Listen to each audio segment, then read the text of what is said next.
شايف الحركة دي؟ فاكرها اختراق؟ لا، ده فخ ذكي معمول علشان يصفي حسابك، اسمه سمارت ماني تراب، وده اللي لازم تفهمه قبل أي صفقة. SMT ببساطة هو تلاعب بيحصل لما صناع السوق يظهروا إشارات كاذبة لاختراق أو كسر مستويات مهمة. المثال: السعر يكسر القمة، الناس تدخل شراء، وفجأة السعر ينهار. يعني بيخلوك تفتكر إن في ترند، لكن هم أصلاً بيحملوا سيولة من الستوب لوز بتاعتك. إزاي تتفاداها؟ 1. ما تدخلش على أول كسر. 2. استنى التأكيد بعودة السعر تحت المستوى.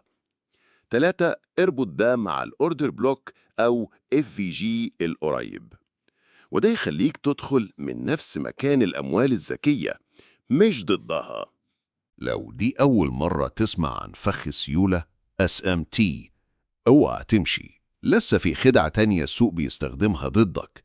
تابعني علشان تكشفهم قبل ما تقع في الفخ.